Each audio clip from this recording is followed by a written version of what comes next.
Alright troopers, welcome back to the channel. So now we'll be going over the Republic Bricks Shadow Shock version of the Z-95 Headhunter. This specific model comes with 640 pieces. It was designed by Mox. It would normally retail at a price of $265, but it is currently on sale for only $100. Alrighty. As far as the pieces were concerned, I was surprised by the amount of dirty pieces I got, and there are several missing pieces as well as some pieces that were reversed and inverted of the wrong type of piece, you could say. But for instance, and you can see it on the wings, where this piece right here is supposed to have one in the inverted shape to go right here, but it gave me a double of the one that goes on this side. So it's not too big of a deal, but just something that I got with mine, and might be something you see with yours, but not really too big of a deal.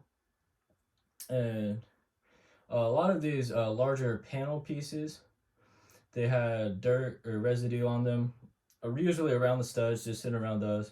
So a lot of them were definitely used pieces in this, from my experience at least.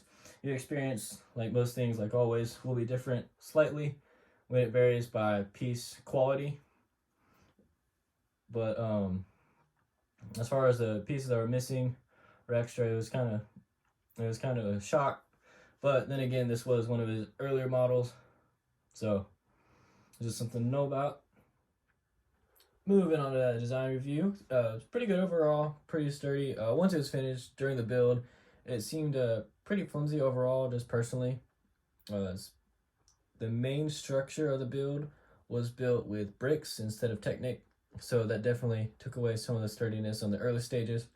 Once it's all put together though, it's pretty good. It is reinforced with Technic once you get to towards the end of the build. Once you build the bottom layer down there, then the wings, and then you build the Technic structure, and then this top, and then the front is how the build goes. So, and it's not, during those first stages, building the lower body and then the wings fall off pretty easily if you don't do them right. But then once you get that Technic on top, it's in pretty good. One thing on this front part though is it's connected with 3 Technic pins inside, and so on the angle you can even see through it a little bit right here. It is something you can see through a little bit, not too big of a deal, especially not if you're looking at it head on or anything.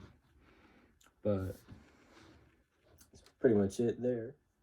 Alrighty, as far as interior space goes, the only space you really have is this cockpit right here.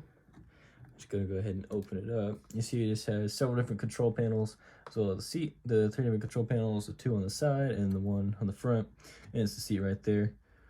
And it's built in several different stages actually. The main initial stage on the bottom, and then this piece right here is built in one of the later stages.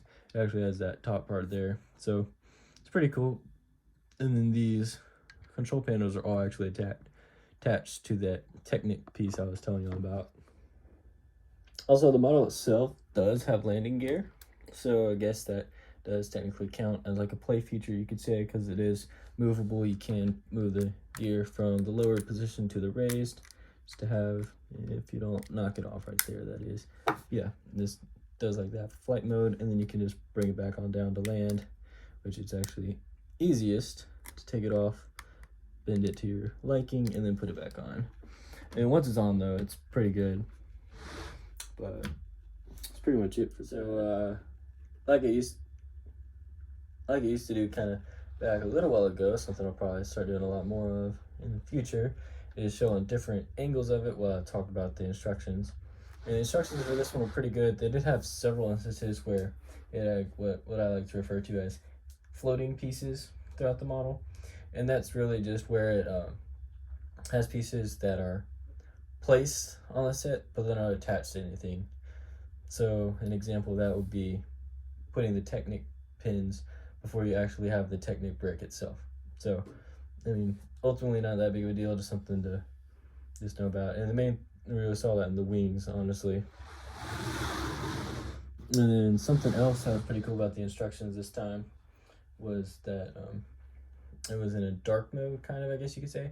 So usually a lot of his stuff had been on kind of a white background, but this one was actually on dark gray, almost black background, which would be really cool if the set wasn't mostly black pieces. So the black on black, it was kind of a little hard to see. They did have the outlining on it, or for most of the pieces where the pieces were being placed onto the model. But it's that black on black is kind of, for me personally, threw me off a little bit. Not too bad, as obviously you can see I was able to finish the model and stuff like that. There's just something that was new. So it's not really good or bad, it was just new. So it's pretty cool. And a couple other things about the instructions, where there was some stuff that were not really able to be followed at all in the build. The main place you saw that was up in this front part right here. It had those hinge pieces that are two 1x2 bricks with a hinge attached to each side, to where it's essentially a 1x4 plate, that bends in the middle.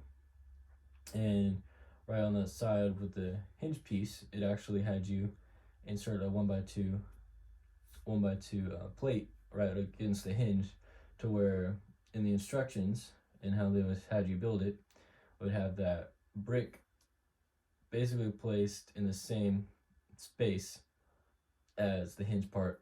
So it is something that you're not able to do in universe, and I'm not even sure how it was able to be done on the program they did it on, but it's definitely not something we can do here. But it was kind of funny to see in the instructions. But apart from that, it's really not that bad, honestly. It was pretty good overall. There was one last thing about the instructions that had you insert, when you had put on the bottom part of the landing gear, it had you insert another black 1x2 plate somewhere else in the model, but that somewhere else was not shown anywhere on the instructions. It showed you in the top left corner that, hey, you're supposed to be putting this piece on, but it didn't show you where on the build it was supposed to go. And I clicked back and forth looking at all the references they have for this, which is mostly just computer images, and it was not anywhere in there. So I'm assuming it was just accidentally put in there and stuff like that. But that was pretty much it. It might have been under this red piece here, because when you put this red piece on, it is not attaching to anything in the back, and it's only attached to one stud at the front, and then it has you build on top of it with, not too much on top of it, but when you press down to put it on there, it just kind of falls down into a cavity. So I took one of the 1x2 plates it had by the hinges and just put it under there, just give it a little more sturdiness to attach it to the bottom. So might have been there that they're having to put it, but it didn't really reflect that in the instructions. Alrighty, so is it accurate to the in-universe design? Overall, yes. The only real difference I've seen was the sizing of the nose. So in universe, the nose was it was really thin at the front.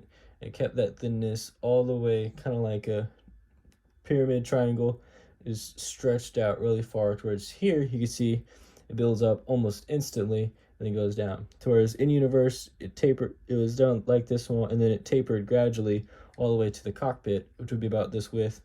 But most of this nose was a lot thinner in universe, and that would potentially have been changed based on the reference image, but as far as the ones I could find, they were all a lot thinner. So that was the only real thing discussed there, or to point out, I should say.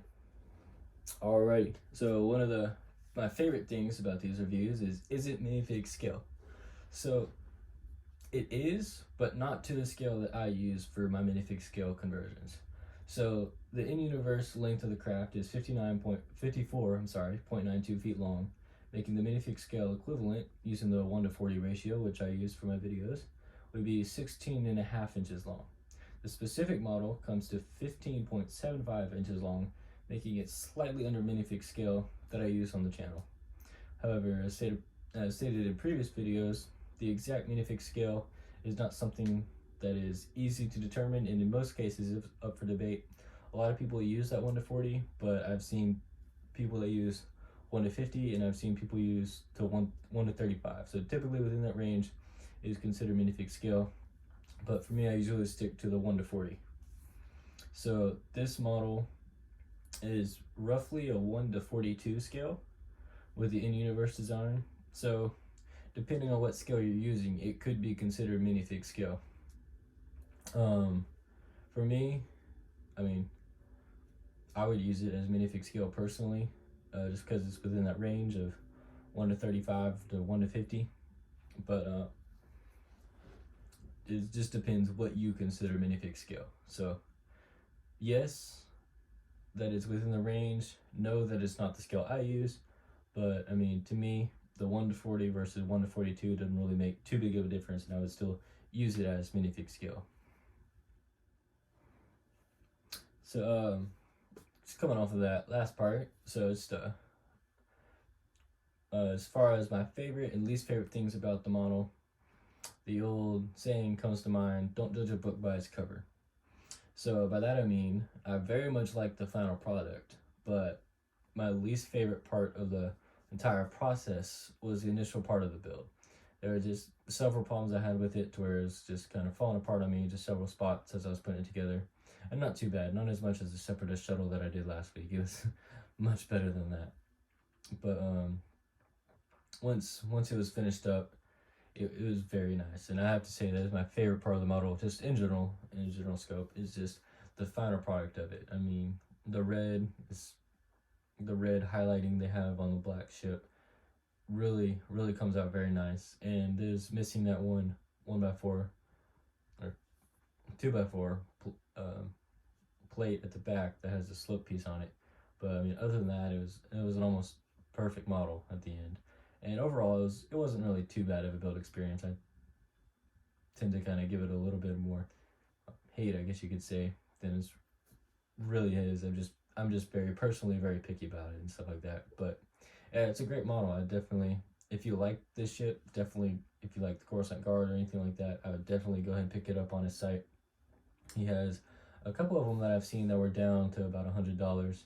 Some of them might have been sold out by now, but it's a very good ship. If you like the ship at all, then I would definitely suggest getting it.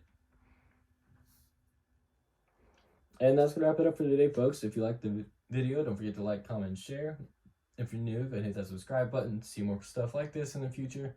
I typically try to do these reviews every Friday with other stuff on Tuesdays. So that could be minifig reviews, could be unboxings, which is what I have planned coming up for this next Tuesday.